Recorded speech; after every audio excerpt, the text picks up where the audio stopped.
Happy Mental Health Awareness Month. Welcome everyone. My name is Rachel. I'm a clinical exercise physiologist and registered dietitian here with LifeStart, and I'm very excited to do this webinar with you today, mental health and exercise. I think this is something that doesn't get emphasized enough as far as the benefits of exercise. We talk a lot about, overall physical health, cardiovascular health in particular.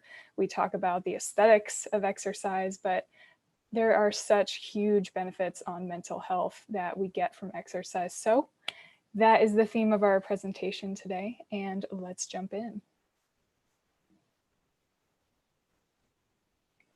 So first, we'll just do a quick overview. What is mental health, right? This includes our emotional, our psychological, and social well-being. It affects how we think, feel, and act. Also helps determine how we handle stress, relate to others, and make choices. Mental health is important at every stage of life, from childhood and adolescence through adulthood. So it's a really broad term, and we'll definitely break down like what aspects of exercise really help with what parts of our mental health. It's a good idea to differentiate between mental health and mental illness, right? Mental illness is where we have an actual disorder that is, either mild or severe, impacting, our life activities, our ability to function. And so some common mental illnesses I have listed here. And some key takeaways that we'll discuss today. Exercise can impact both our mental health as well as be an adjunctive therapy for those dealing with mental illness. We'll also discuss the best types of exercise in dealing with different, aspects of mental health. But we do have to note, if you are someone who is dealing with an actual mental illness, seek medical attention. Exercise is often an adjunctive therapy for mental illness, but you want to talk to your provider to see what treatment plan is right for you. All right. So exercise improves our mental health. How does this occur? There was a really great observational study done from 2011 and 2015, and it took data from over 1 million Americans, and it found a 43.2% reduction in poor mental health days in individuals that exercise regularly compared to those who do not. And how they defined poor mental health days was subjective, because this was data, reported by people. But that can have anything to do with our mood, to our functioning, our cognition, all those aspects of mental health. And so what you're probably most familiar with is the release of endorphins, right? And endorphins are hormones that promote relaxation and feelings of calmness.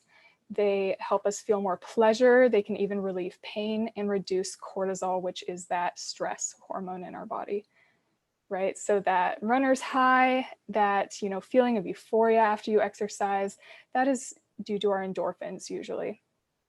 But more than endorphins, exercise also helps improve our sleep, which, could be a whole nother presentation by itself, the benefits of sleep and mental health. But we know getting enough sleep helps, reduce our stress, helps improve our eating habits, and can help improve our mental health as well.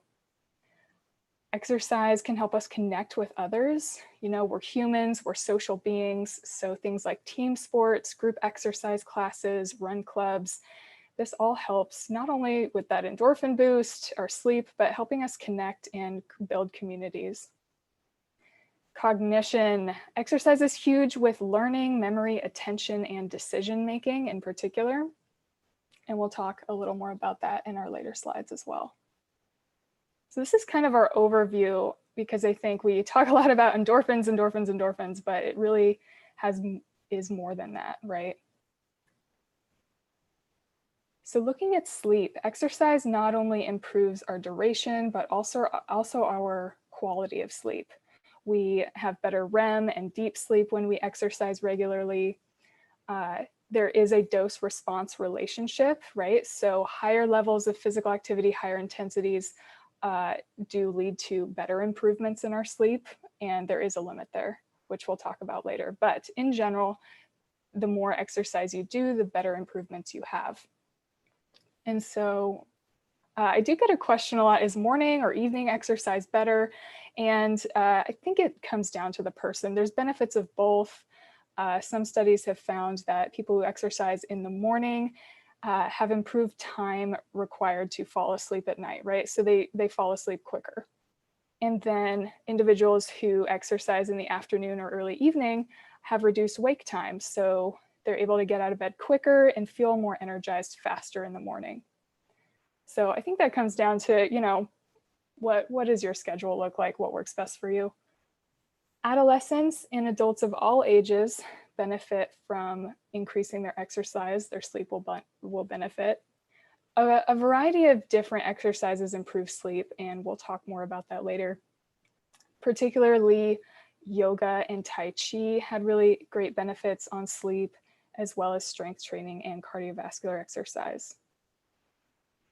The timing of our exercise is important for our sleep, because if we do it too close to bedtime, then, you know, we've stimulated our nervous system, our body temperature is up, and so that can inhibit our sleep. So you want to end your exercise session at least 90 minutes before bed if it's moderate, and at least 2 hours before bed if it's a higher intensity workout.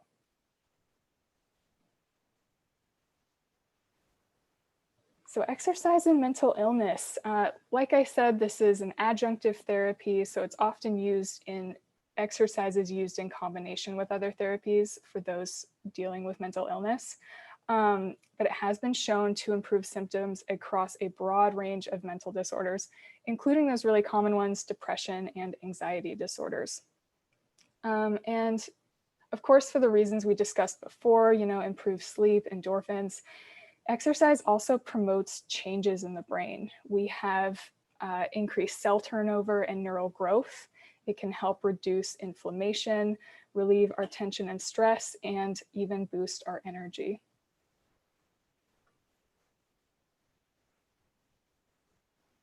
So now getting into the fun part, the best types of exercise to help with mental health. First thing I think that's most important is that all exercise types show a reduced mental health burden compared to those who don't exercise at all. So the most important thing is to get moving in whatever way works best for you, right? And now the duration is important. There's increased cognition with increased length and exercise bout. So they actually found optimal lengths of exercise, and we're really referring to more moderate to higher intensity exercises, not so much the leisure activities, but when we're talking about the moderate and higher intensity, 30 to 60 minutes had the biggest reduction in poor mental health days. And then they actually found exercising at higher intensities over 3 hours a day actually had a negative effect on mental health. And so there is a dose response relationship, you know, increasing your exercise to a certain point is beneficial, but there is a peak there, right? Exercising obsessively, of course, isn't healthy. Coordinative exercise had the best effect on cognition. And remember, when we say cognition, we're thinking learning, memory, attention, decision-making. And you could probably argue that most types of exercises are coordinative. But some examples that were studied include combination movements, so movements that used more than one exercise in one. So Olympic lifts are a great example of this, snatch and clean, if you're familiar with any of those. It doesn't have to be that complicated though.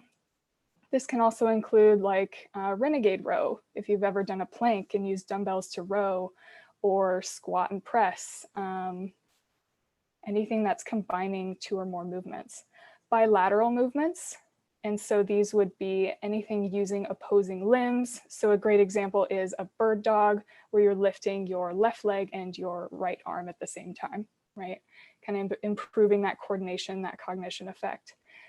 And then dancing. Dancing, of course, is very coordinative. We're trying to time a certain movement to a rhythm, so that requires some extra focus and can have that cognition benefit. Running, having a kind of rhythm and pace can have a calming effect Also, it's a very high aerobic activity, right? So we get a pretty incredible endorphin release from that. What might take the cake as far as best exercises for mental health are team sports and aerobic exercise. And so part of this is definitely that endorphin release. With the higher intensity exercise, we do get a little bit more endorphin release from those. But that boost in mental health is definitely from other reasons as well. A lot of these movements are coordinative, right? Team sports, if we think of soccer, that requires a lot of coordination, which can help with our cognition. We have a sense of purpose with sports and, you know, people who exercise regularly. And then that connection factor. So, you know, when we're connecting with other humans, team sports, we have that purpose, we're trying to win. That can definitely be a mental health boost as well. And then some more honorable mentions here. Cycling uses our motor skills, which can help improve our cognition. Yoga and Tai Chi, there are additional benefits in sleep. All of these exercises can help with sleep, of course, but just that mind-body connection, there are some studies that show that helps with our sleep, feelings of anxiety, and poor mood with those movements. And then resistance training, so your strength training, can help with our coordination, balance, focus. And there are some additional sleep benefits that have been studied with resistance training, as well as yoga and Tai Chi. So all the way, getting down to our takeaways here, most important thing is figuring out what exercise is right for you, right? As far as mental health, you know, if you're someone who struggles more with feelings of anxiety, you know, maybe combining an aerobic routine with some yoga could be right for you. For older individuals, often focusing on those coordinative and balance movements is best. That helps keep the memory sharp, help with our cognition. And then also important is what can you do regularly? Because the most important takeaway from looking at all of these studies I've found is regular exercisers had the best benefit on mental health. Those who did it consistently, they slept better, their mood was better. So what can you do consistently? What do you enjoy? And all the reasons that exercise is helpful. It's not only the endorphins, of course, it helps with our sleep, our connection with other people. So maybe looking into team sports, group exercise classes, our cognition, and then motivation. I think mental health can be a really big motivating factor for people, you know, beyond aesthetics, beyond our overall health, because it's very immediate. You know, if your mood is improved, that endorphin rush, you feel that immediately and you kind of can want more of it from there. So motivation is definitely huge as far as wanting to exercise in general. We all know exercise isn't easy, but if we can make that connection to exercise and our mental health, it can make it so much easier and even enjoyable. And then when we talk about mental health, it's important to note, you know, crisis lines. If you or anyone you know is dealing with any kind of suicidal thoughts, the Suicide Prevention Lifeline is a great resource. The Disaster Distress Helpline is specifically for those dealing with mental health problems from the pandemic. And then Crisis Text Line is a confidential nonprofit free text line that can help with mental health as well. These are all my references if you want to check out some of the awesome studies on mental health and exercise and sleep. And that is it, everyone. Short and sweet. I'm going to kind of bring up our thumbnails here and open it up to questions. Feel free to throw anything in the chat or unmute yourself. And stay well, friends. I hope you are surviving the pandemic. Hopefully it's gonna, you know, wrap up a little bit more here soon with all the vaccines rolling out, and keep moving. All right, do have a few questions coming in. Is it important to do different types of exercise, or can you do the same thing each day and have the same effect? Yeah, great question. One thing, some studies have found that doing a variety is most helpful, right? And that's kind of along the lines of coordination and, forcing our brain to focus and learn new things helps with the cognition effect of our mental health. As far as like the endorphin release and, the mood boosting effects of exercise, I would say that's more related to the intensity of it in relation to your fitness level. But if we're looking at cognition, the variety is really important there in doing different movements. Can you email us the presentation? Yes, I can absolutely send out the presentation. Let me check with Grace on that, but I'm pretty sure we can email that out. Yes. All right. That's all the questions I have in the chat box right now. Anyone still on wants to throw more in there, feel free to do so. Otherwise, thank you so much for joining me, everyone. Oh, it looks like we do have another question here. It's Angie Tance from River Point. We just want to thank you. This was very, very helpful. So some great tips there. So we thank you very much. Absolutely. Thank you so much for joining.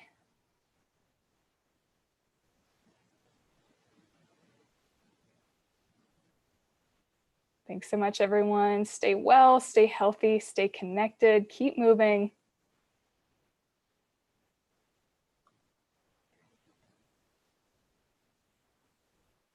All right, I'm going to go ahead and end the presentation there. Thanks so much, everyone. Have a great rest of your day.